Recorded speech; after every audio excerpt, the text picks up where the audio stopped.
Sería polémico que en el famoso film Rescatando al Soldado Ryan, este grupo de marines norteamericanos violaran despiadadamente mujeres alemanas, francesas o japonesas. ¿No es así?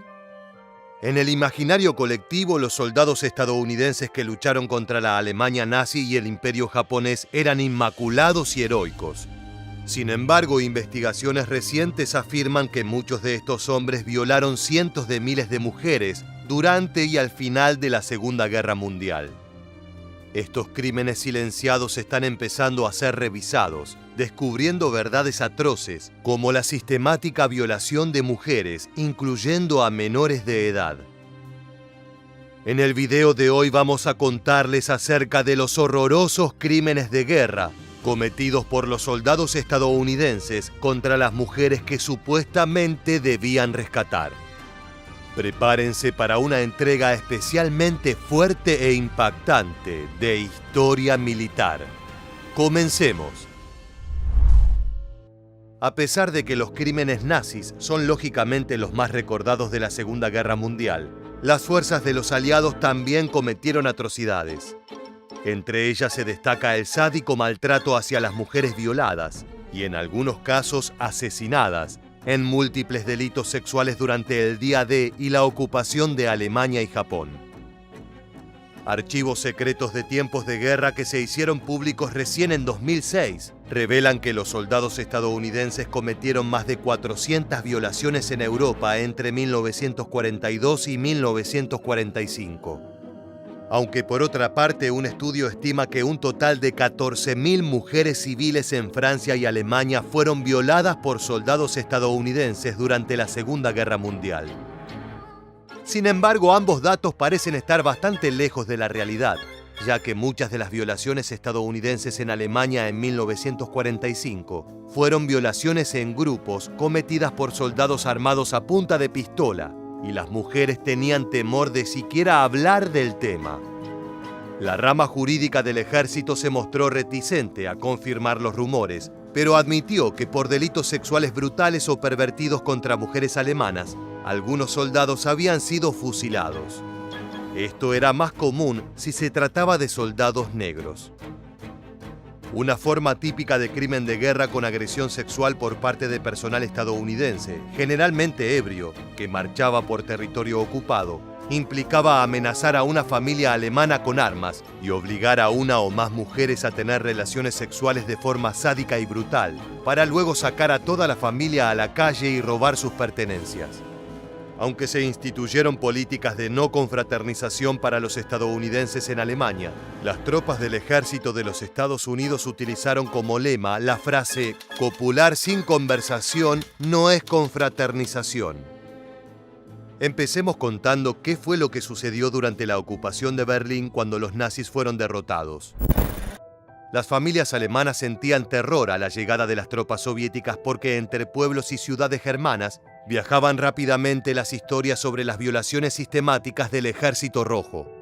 Los soldados americanos, sin embargo, fueron recibidos como liberadores, y la propaganda ha dejado marcada en el ideario colectivo alemán la imagen del amigo americano como un soldado de ocupación que no cometió crímenes de guerra. No obstante, la realidad fue completamente distinta. Este relato, como cuenta la siguiente especialista, se basó en gran parte en la presión social. A woman who told of a rape by a Red Army soldier could expect some degree of acceptance or empathy. Whereas a woman who said she'd been raped by a GI was fairly often labeled as one of those who would throw themselves willingly at the Western occupiers. Die angeblich freiwillig sich den westlichen Besatzern an den Hals geworfen haben. Durante la primavera de 1945, las tropas americanas tomaron uno a uno los pueblos y ciudades de distintas regiones alemanas. En la mayor parte de ellos no solo no encontraron resistencia alguna, sino que incluso eran recibidos con banderas estadounidenses en las calles. De esta forma se instalaban en el ayuntamiento y preparaban la inspección casa por casa. Las tropas efectuaban un primer registro en busca de combatientes enemigos, de armas y refugiados nazis. Una vez comprobado que no había ningún peligro, comenzaba el saqueo. Estos crueles soldados se apropiaban de relojes, bicicletas, radios, gafas de sol, joyas y cualquier objeto de valor que encontraran en las casas. Finalmente, antes de irse, violaban a mujeres y niñas a modo de despedida. Ni la poca administración alemana que quedaba ni las tropas de ocupación llevaron registro alguno de las atroces violaciones. La mayor parte de las pruebas documentadas se han encontrado en los informes que realizó la Iglesia en ese momento. El arzobispo de Múnich pidió a los sacerdotes de todos los pueblos llevar un registro puntual sobre las actividades de los ejércitos extranjeros en la región y sus efectos sobre las comunidades. A estos registros que se conservan en Múnich pertenecen, por ejemplo, las anotaciones de Michael Merxmüller, párroco del pueblo de Ramsau, que el 20 de julio de 1945 escribió: 8 niñas y mujeres violadas, algunas de ellas en presencia de sus padres. El padre Alois Schimmel de Moosburg escribió el 1 de agosto de 1945. Por orden del gobierno militar, una lista de todos los residentes y sus edades debe ser clavada en la puerta de cada casa. Como resultado de este decreto, 17 niñas y mujeres han debido ser llevadas al hospital tras haber sido objeto de abusos sexuales repetidos por parte de las tropas norteamericanas. Según consta en estos registros eclesiásticos, la víctima más pequeña fue una niña de 7 años que contrajo una grave enfermedad venérea, mientras que la mayor fue una mujer de 69 años. Esto es solo la prueba de lo cruento e inhumano del comportamiento de los soldados, que no tenían ningún justificativo militar para comportarse como bestias salvajes. Los estadounidenses hacían lo que querían, sin impedimento ni control alguno, ni siquiera preocupándose por mantener ocultos sus crímenes. Así lo narra un informe alemán y el testimonio de una víctima. 2 American soldiers raped a very respectable girl. They forced their way into the house at night on the pretense of having orders to search the premises. Actually, they had been looking for girls. And then I was raped by one of them. He dragged me into an old tavern. What could I have done? He had a pistol, so woe to me if I'd struggle or scream. This was in the daytime. They would just grab a girl, drag her somewhere, and that was that.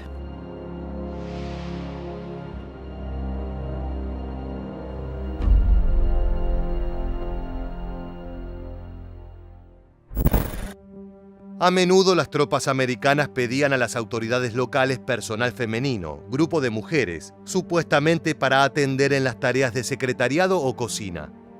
Era un tipo de trabajo forzoso que a menudo encubría violaciones indiscriminadas. Los grupos de mujeres rotaban y eran sustituidas cada 15 días. Cuando volvían a casa, guardaban silencio sobre lo ocurrido con un enorme sentimiento de culpa. Las mujeres simplemente aceptaban lo que les ocurría, sabían que no tenían mucha opción. En su concepción de las cosas, ellas pertenecían al bando de los perdedores de la guerra y de alguna forma debían aceptar estas aberraciones como un castigo. Por esto es que la cantidad de violaciones cometidas por las tropas estadounidenses son difíciles de mensurar. La vergüenza y el dolor de las víctimas no les ha permitido denunciar los hechos en paz. Este comportamiento criminal, sistemático y atroz, llegaba hasta lugares inusitados. Los soldados intercambiaban información sobre en qué casas había mujeres y niños indefensos. Las violaciones eran los hechos más traumáticos que las tropas ejercían sobre las mujeres, pero eso no era todo. En los partes hospitalarios queda constancia de la brutalidad. Además de violadas, muchas mujeres eran azotadas con fustas y látigos o atacadas con armas blancas. Casi no hay testimonios de estas atrocidades, pero la escritora Ursula Herking dejó en su autobiografía un escalofriante relato de lo sufrido en carne propia. The first one took me a few yards away from the road. The others watched. It took 4 minutes. I had been looking at my watch. Then the next one came. I thought, goodness me, I hope I don't get pregnant. Goodness me, I hope I don't catch venereal disease. Please, no, no. Then I marched on. Después de los primeros meses de la posguerra en los que este tipo de abusos estuvo a la orden del día, Proliferaron otro tipo de actos sexuales donde la frontera del consentimiento se vuelve mucho más difusa. El hambre y las precariedades que dejó la contienda llevaron a muchas alemanas a prostituirse por apenas unos pocos víveres con los que a menudo se alimentaba una familia. La propaganda estadounidense promovió la idea de que las mujeres alemanas se sentían atraídas por las tropas americanas, lo que sirvió como argumento machista para los criminalmente llamados excesos. Si bien la posguerra dejó atrocidades regadas por el territorio alemán, el comportamiento de los GIs estadounidenses era condenable desde antes que la guerra terminara. A partir del día D y el despliegue de tropas norteamericanas en Europa, existieron violaciones en todas las ciudades francesas donde los soldados norteamericanos se ubicaron. El primer crimen sexual contabilizado oficialmente tiene lugar apenas unas semanas después del desembarco. Los protagonistas de las violaciones no eran generalmente combatientes de primera línea, sino miembros de unidades de apoyo logístico. La explicación parece simple. Los soldados que no participaban directamente en los combates tenían más tiempo libre y estaban sujetos a una menor disciplina.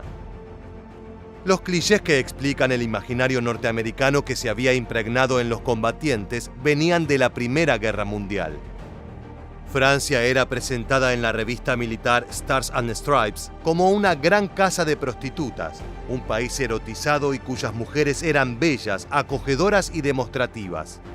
Estos estereotipos se habían generado entre los veteranos de la Gran Guerra de 1914, cuyas exageradas aventuras eróticas en tierras galas fueron pasando de generación en generación.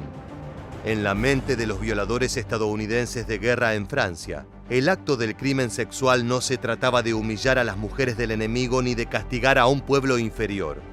La violación era más bien una recompensa por haberlos liberado. Este tipo de conductas delictivas en las tropas estadounidenses supuestamente fueron castigadas por parte de las autoridades, pero los especialistas dicen que todo formaba parte de una gran farsa y que solo una fracción menor de las violaciones fueron efectivamente reportadas.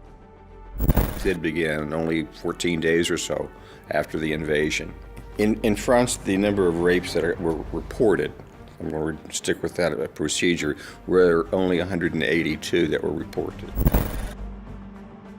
Entre 1944 y 1945, 29 soldados fueron ejecutados en público por delito de violación, de los cuales 25 eran negros.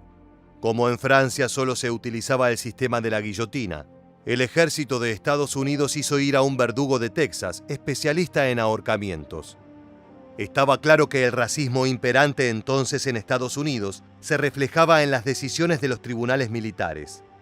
Por el mismo delito, un soldado negro siempre era condenado con muchísima más dureza. Así lo cuenta otra especialista.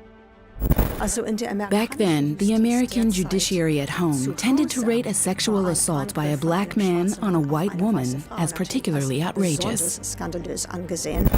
Por otra parte, cuando la denunciante acusaba a un militar blanco, normalmente la investigación era menos rigurosa o incluso inexistente. Fue el propio general Eisenhower quien ordenó que las ejecuciones fueran públicas en el lugar de los hechos y con la asistencia de las víctimas, sus familiares y vecinos. Buscaba así calmar la ola de protestas que empezaron a inundar la prensa de la época y acallar los rumores de las atrocidades que estaban cometiendo sus soldados. Por supuesto, los historiadores especialistas aseguran que la gran mayoría de las víctimas nunca presentaron una denuncia. Las violaciones y delitos sexuales no solamente ocurrieron en territorio europeo. A principios de 1945, las tropas estadounidenses ya estaban desembarcando en territorio japonés, y para agosto de ese mismo año, tras el ataque nuclear a Hiroshima y Nagasaki, Japón se había rendido y las tropas de ocupación aliadas ocuparon las islas principales.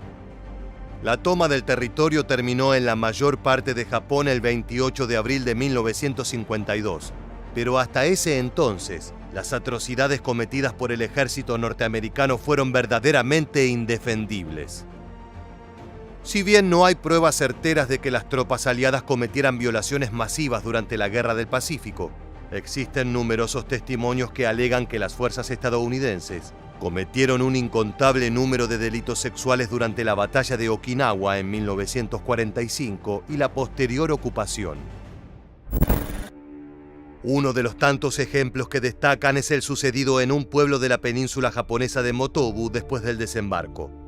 En aquel momento en el poblado solo había mujeres, niños y ancianos, ya que todos los hombres jóvenes habían sido movilizados para la guerra.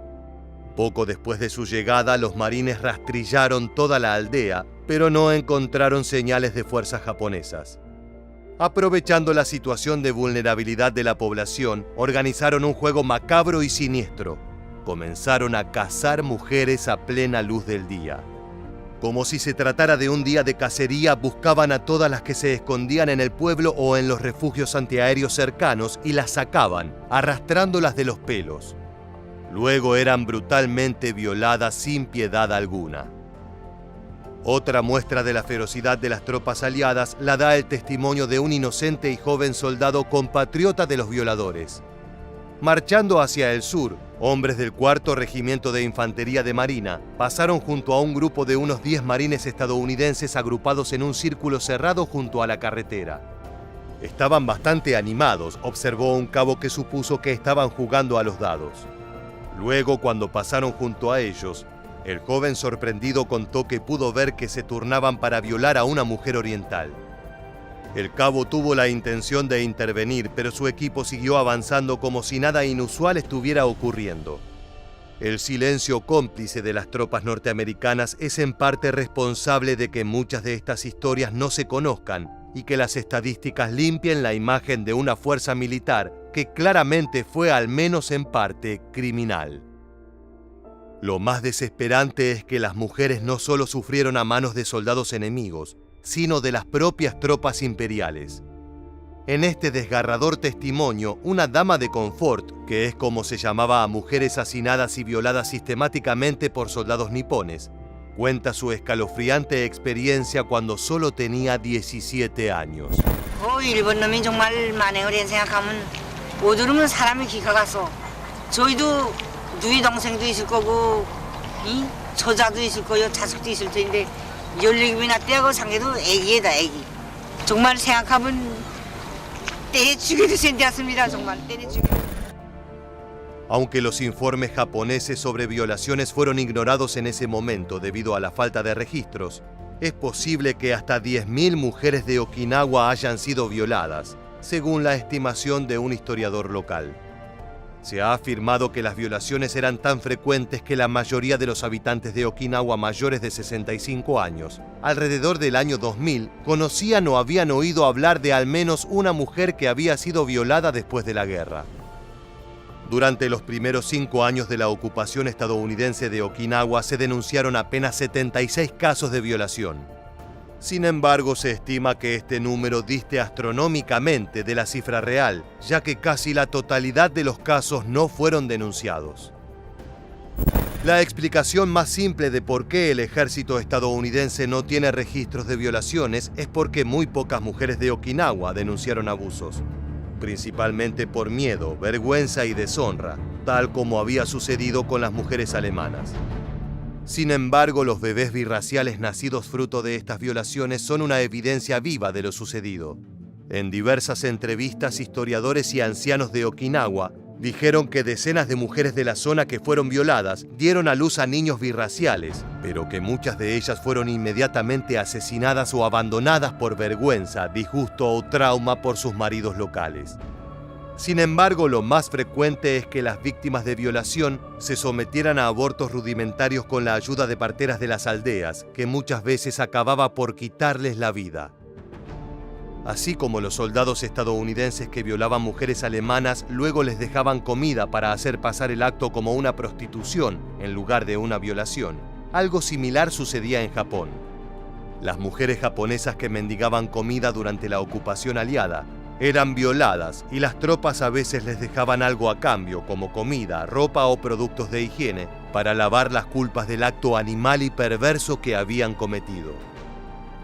Los embarazos fruto de todas las violaciones cometidas por los marines norteamericanos son precisamente la base sobre la que la historiadora Miriam Gebhardt hace proyecciones para intentar calcular la cantidad de víctimas. La estimación es que el 5% de los niños de la guerra, nacidos de mujeres no casadas a mediados de la década de 1950, fueron el producto de una violación. Esta aproximación da un total de 1.900 niños de padres estadounidenses, solamente en territorio alemán. Atendiendo además a la estadística de la que se desprende que por cada nacimiento cabe suponer 100 violaciones, aparece como resultado por lo menos 190.000 casos. Si bien esta cifra ya de por sí es espeluznante, solamente está considerando los crímenes sexuales llevados a cabo en Alemania. Si se piensa que durante la ocupación en Francia y Japón hubo una cantidad similar o mayor de violaciones por parte de los estadounidenses, el número se eleva de forma radical. Gebhardt, que por primera vez pone cifras a las violaciones masivas, calcula 860.000, pero este número es tan terrible como tentativo.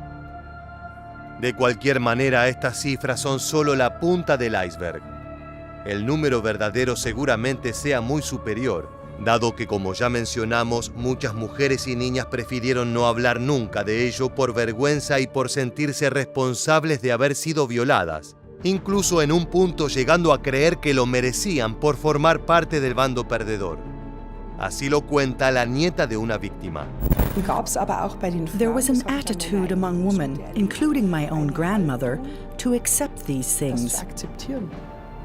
This can be summed up as, I'm the ultimate victim of war, because we are the vanquished, and as such we have to put up with what usually follows defeat, meaning acts of sexual violence. Hay que tener en cuenta un último y aterrador factor en la proyección de la cifra de víctimas, y es el de aquellas mujeres que decidieron quitarse la vida como consecuencia de estos delitos sexuales. En documentos judiciales constan pruebas de suicidios de niñas de 13 años tras ser víctimas de violaciones en grupo, ya sea colgándose de una viga de la casa o ingiriendo altas dosis de esencia de vinagre, los dos recursos más utilizados en la época. Más de 70 años después del final de la Segunda Guerra Mundial, sigue sin hablarse en voz alta sobre las mujeres y niñas violadas por las tropas aliadas de ocupación. Que Estados Unidos haya pasado por alto este macabro capítulo de su historia militar es una verdadera mancha no solo en su historia militar, sino en su identidad como nación. El poder de Washington, con el arma de Hollywood a la cabeza, ha utilizado la Segunda Guerra Mundial para cultivar un sentimiento patriótico en su población, logrando un mensaje sólido para los norteamericanos y una hábil propaganda hacia el exterior. Los crímenes sexuales del ejército de los Estados Unidos no tienen lugar en los guiones cinematográficos, en las tramas de las novelas literarias y hasta recientemente, ni siquiera en los libros de historia.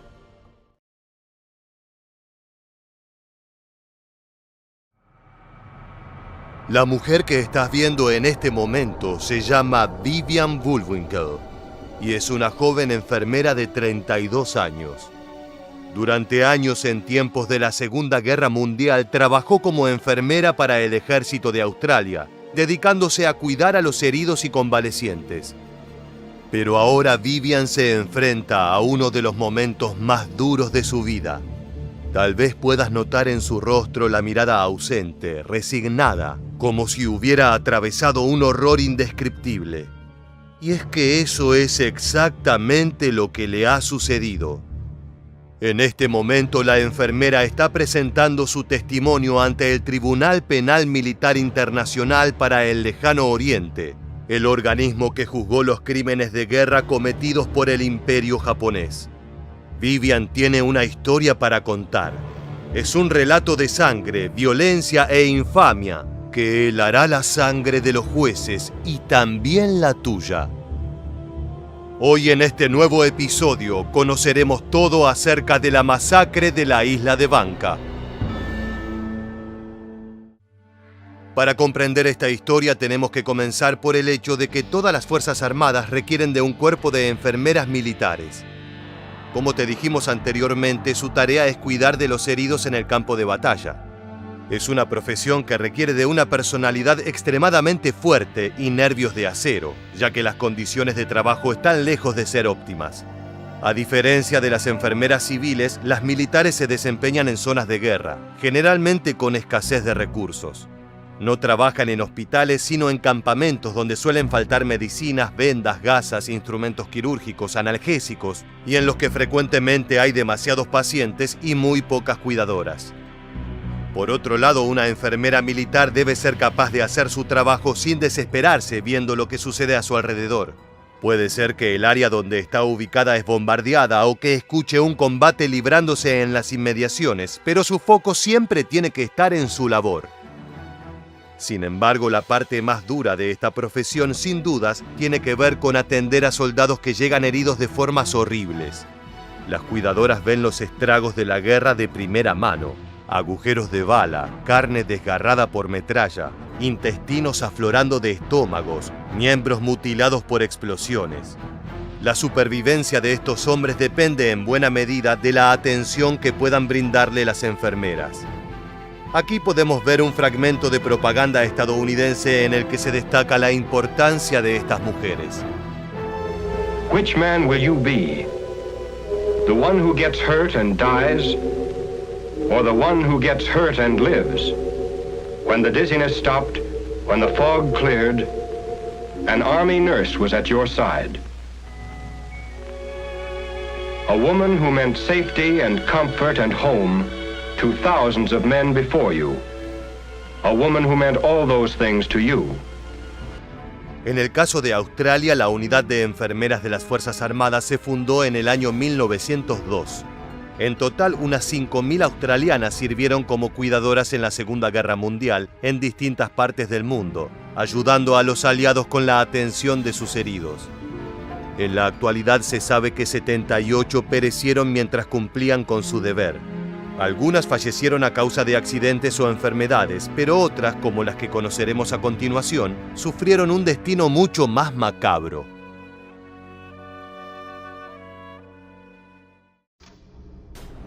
A principios de 1942 se produjo la brutal Batalla de Singapur, que por aquel entonces era una de las bases militares más importantes de Gran Bretaña en el sudeste asiático.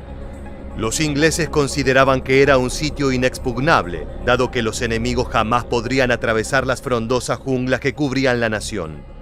No obstante, no contaban con la audacia del general Tomoyuki Yamashita, apodado el Tigre de Malasia, uno de los oficiales más importantes del Imperio japonés, quien se lanzó a la conquista de Singapur con un ejército de 30.000 hombres. El 8 de febrero de ese año, estos lograron establecer una cabeza de playa en la zona más desprotegida de la isla. El primer ministro británico Winston Churchill ordenó defender su base hasta el último hombre.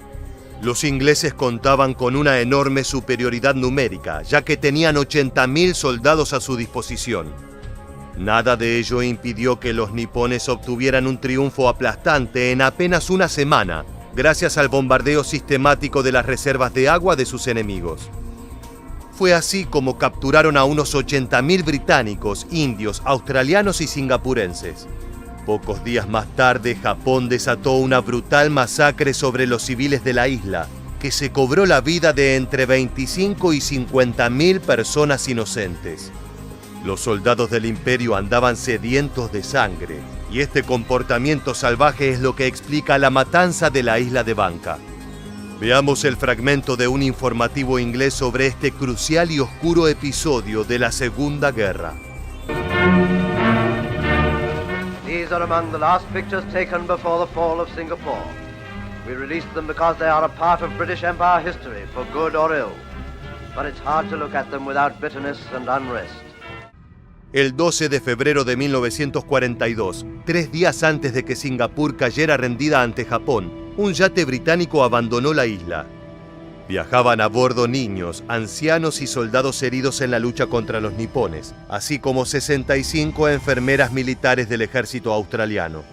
Estas mujeres se habían alistado al inicio del conflicto bélico y habían sido destinadas a Singapur el año anterior, en 1941. Si bien eran conscientes de que su misión era arriesgada, jamás podrían haberse imaginado lo que les sucedería. El barco tenía capacidad para 12 personas, pero ante la emergencia ahora navegaba por el océano transportando 200 civiles y militares hacinados y sin espacio. La travesía resultó ser una tragedia, ya que fueron alcanzados por los bombardeos japoneses que hundieron el barco. 2 enfermeras murieron en la explosión y otras 10 se ahogaron en el Pacífico. Los otros tripulantes quedaron desperdigados en las aguas y poco se sabe de sus destinos finales. 100 personas lograron subirse a los botes de rescate y remaron hasta la costa de la isla de Bangka, ubicada en el este de la actual Indonesia. Para su desgracia, una vez que estuvieron en tierra firme, advirtieron que el lugar estaba en manos de los nipones. Habían emprendido una huida desesperada en vano, puesto que terminaron por dirigirse directamente hacia la boca del lobo. La jefa de las 22 enfermeras sobrevivientes, Irene Melville Drummond, sugirió que los niños y las mujeres civiles abordaran los botes una vez más y se marcharan cuanto antes. Así lo hicieron y gracias a ello lograron ponerse a salvo. Por desgracia, no todos corrieron la misma suerte. Uno de los oficiales británicos decidió ir en busca de los japoneses para anunciarles su presencia y rendirse. Sabía que la captura era inevitable y su única esperanza era negociar un trato más o menos decente para los prisioneros. Las enfermeras australianas, por su parte, montaron una tienda de campaña con la señal de la Cruz Roja y se dedicaron a atender a los soldados heridos. Incluso en un momento de máximo peligro, ellas seguían cumpliendo con su deber. Vivian Bullwinkle, quien por entonces tenía 26 años, era una de esas enfermeras. Aquí puedes escucharla hablar sobre sus motivaciones para dedicarse a esa riesgosa profesión. I just felt that if my friends were prepared to go and fight for their country, well, then they deserved the best care that we could give them. And I believed that I was able to help in providing that care for any of these people. A las pocas horas, el oficial británico regresó junto con un nutrido grupo de soldados nipones. Eran los encargados de aceptar la capitulación de los sobrevivientes y conducirlos hasta su prisión. Sin embargo, como veremos a continuación, las tropas imperiales tenían otros planes en mente. Lo primero que hicieron fue solicitarles a los heridos que estaban en condiciones de caminar que los siguieran. Los hicieron caminar hasta otra parte de la playa, lejos de la mirada de las enfermeras. Los obligaron a pararse en una fila y comenzaron a montar ametralladoras enfrente de ellos. Al darse cuenta de lo que estaba a punto de suceder, los británicos dieron la vuelta y echaron a correr hacia el mar. Creían que podían arrojarse al agua y nadar hasta alejarse de los asesinos, pero estaban equivocados. Los japoneses abrieron fuego y abatieron a los hombres, que fueron perforados por una ráfaga de proyectiles. El mar se tiñó de rojo al mismo tiempo que los cadáveres quedaron flotando suavemente al ritmo de las olas. El único que consiguió salvarse fue un marino inglés, Ernest Lloyd. Décadas más tarde, la nieta de Lloyd relata que justo antes de que comenzara el tiroteo, uno de los camaradas de su abuelo le dijo lo siguiente: «Hasta aquí llegamos, Ernie, ahora nos fusilarán por la espalda». Ernest respondió lo siguiente: «Este no es mi final». Si bien recibió un disparo y perdió el conocimiento, afortunadamente no se ahogó y las aguas lo arrastraron hacia un sector abandonado de la playa donde quedó a salvo. Sin embargo, el horror no terminó aquí, sino que recién estaba empezando.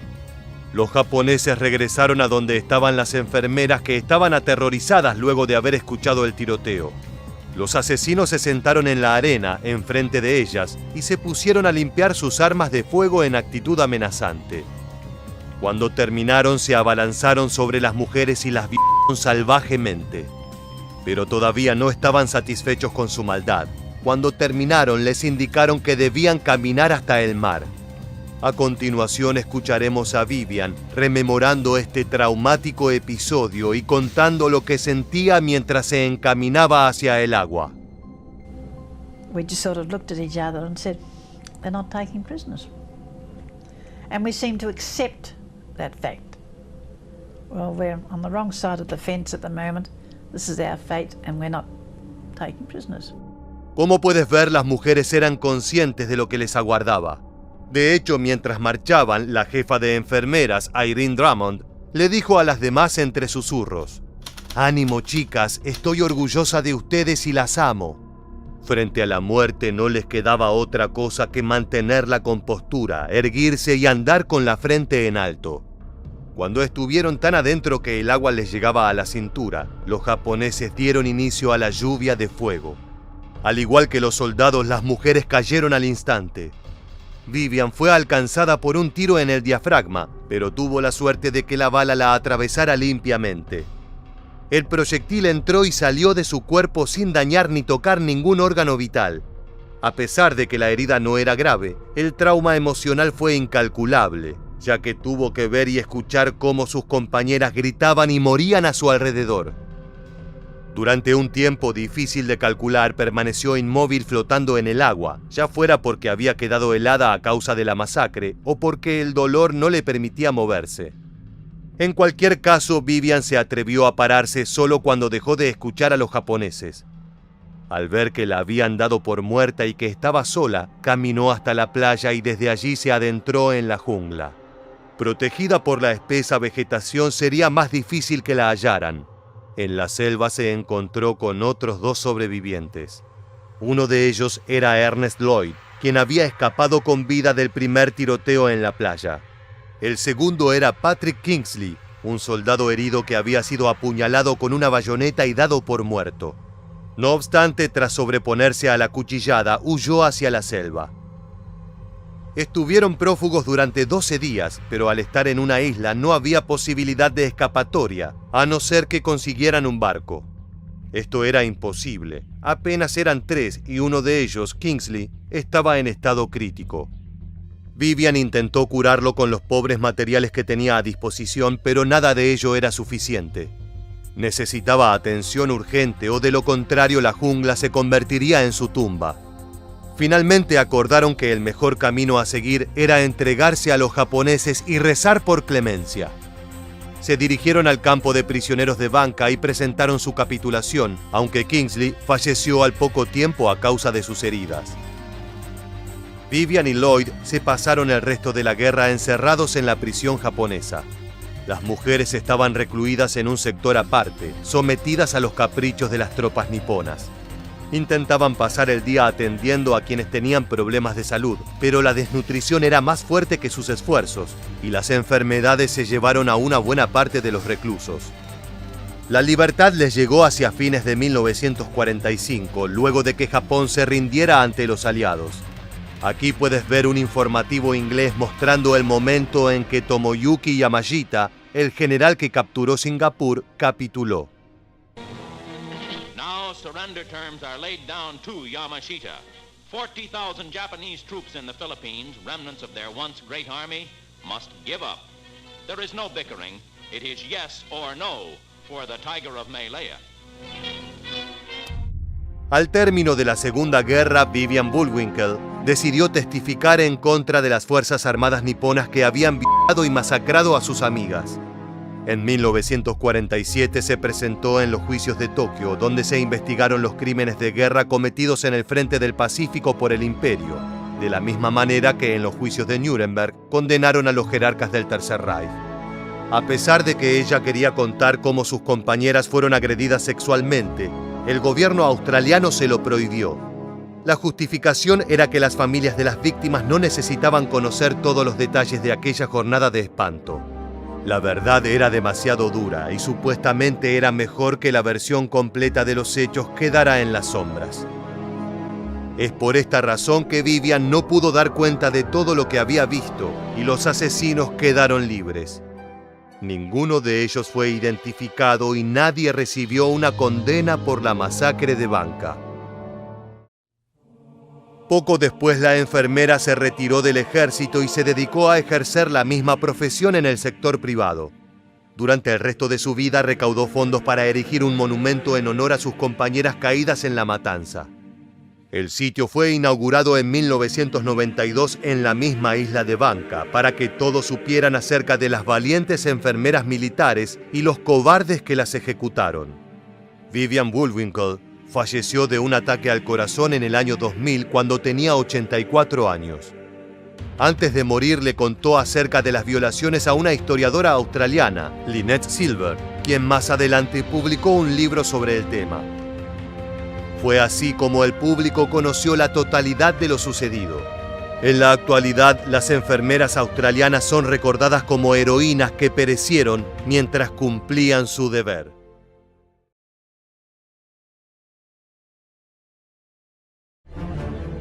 Algunas mujeres se revolvían el pelo entre ellas buscando piojos y liendres. Nos abrazábamos entre nosotras para hacernos compañía y darnos calor. Una siempre recuerda el momento en que alguien te envuelve en sus brazos. Tal vez por eso más mujeres sobrevivieron, porque mientras tanto los hombres morían como moscas. Los hombres también se hacían amigos entre ellos, pero era diferente. Había más solidaridad femenina que masculina. Ellos no estaban dispuestos a sacrificar nada por el otro. Esa era la principal diferencia entre ellos y nosotras. Estas son las palabras de una sobreviviente del Holocausto que recuerda la experiencia de vivir en un campo de concentración y cómo era buscar la compañía de otras prisioneras para sobrellevar el dolor. Los campos de exterminio no distinguían por sexo y para todos aquellos que eran encerrados en su interior, la vida era un infierno. Sin embargo, los testimonios indican que la población femenina se encontró con un tormento extra, ya que eran el blanco de la violencia sexual de los nazis. No te muevas de tu pantalla porque en los próximos minutos te contaremos todo sobre el sufrimiento de las mujeres en los campos de concentración. Para comprender esta historia, en primer lugar debemos entender qué fue el Holocausto. Entre 1941 y 1945, el Tercer Reich y sus colaboradores llevaron adelante un plan sistemático de exterminio de la población judía. En la actualidad, los especialistas estiman que el número de víctimas alcanzó los 6 millones, lo que suponía 2/3 del total de judíos que vivían en Europa. De este total, 2 millones eran mujeres. Una vez que ingresaban a un campo de concentración, eran objeto de los mismos maltratos y abusos que experimentaban los hombres. Eran constantemente golpeadas, humilladas, hambriadas y utilizadas como mano de obra esclava. Sumado a esto, eran sometidas a distintas formas de violencia sexual y de género. Cuando una mujer atravesaba las puertas de un campo de concentración, se le tatuaba un código en el brazo para identificarla. A continuación, se le rapaba la cabeza y se le afeitaba hasta el vello púbico. La admisión culminaba con una degradante inspección corporal que incluía una revisación vaginal a cargo de un médico nazi. De esta manera se iniciaba un tortuoso proceso de deshumanización que apuntaba a despojar a las judías de su identidad femenina y convertirlas en cáscaras vacías, en sombras de lo que fueron, dispuestas a obedecer sin titubear. Pese a que la legislación nacional socialista impedía a los arios mantener relaciones sexuales con mujeres de las supuestas razas inferiores, en la práctica esta normativa no se cumplía.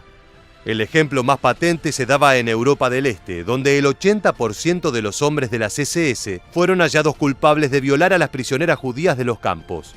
Se han registrado situaciones en las que un pelotón entero abusaba de una mujer indefensa en grupo hasta que quedaba tendida en el suelo y sangrando. Algunos guardiacárceles tenían la perturbadora costumbre de pararse en medio del pasillo que conducía a la cámara de gas y tocar las partes íntimas de las mujeres que estaban siendo encaminadas hacia la muerte. Con sus actos, los nazis buscaban destrozar la mente de sus víctimas, y en el caso de las mujeres sabían que el método más eficaz era la humillación sexual. Una superviviente del Holocausto lo recuerda de esta manera.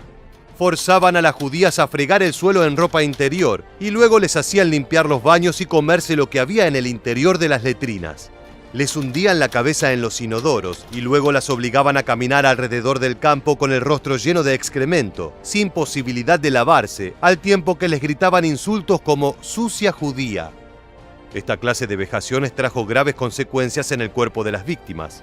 Al final de la Segunda Guerra Mundial, la capacidad reproductiva de muchas sobrevivientes se había deteriorado por completo. Por otro lado, la frecuencia de las violaciones aumentaba la posibilidad de embarazo, y muchas judías fueron madres dentro de los campos de concentración. Esto añadía una nueva preocupación a la ya terrible vida de estas mujeres, que ahora debían preocuparse también por el destino de estos niños. El sadismo de los nazis no perdonaba ni siquiera a los infantes, que en cualquier momento podían morir de manera espantosa. El siguiente testimonio de una sobreviviente ilustra esto a la perfección. Los miembros de las SS se divertían propinándole palizas a embarazadas con palos y látigos, arrojándoles perros hambrientos para que las hicieran pedazos o arrastrándolas por el suelo y pateándolas. A veces, cuando colapsaban por el dolor y quedaban desmayadas, eran lanzadas a los hornos de cremación mientras todavía estaban vivas. Las condiciones de vida en un campo de concentración eran desesperantes. Las mujeres eran obligadas a trabajar produciendo material para la industria bélica nazi en condiciones de esclavitud. Ni siquiera tenían permitido tomarse un descanso para ir al baño, por lo que muchas se veían forzadas a orinarse encima.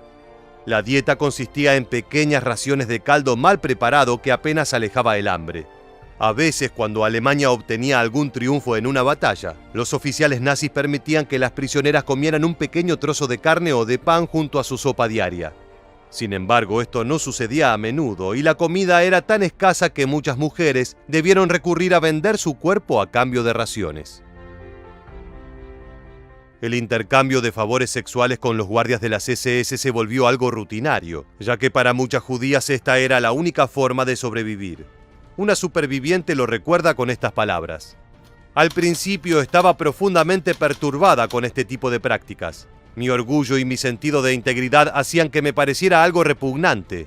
Pero luego vi que con el pan que me daban como forma de pago podía alimentar a las más hambrientas y salvarles la vida. Otra chica, gracias a la prostitución, se salvó de ir a la cámara de gas. Por estas situaciones comencé a comprender por qué hacíamos esto y nos perdoné». Los nazis también hicieron uso del comercio sexual y lo legalizaron dentro de los campos de concentración.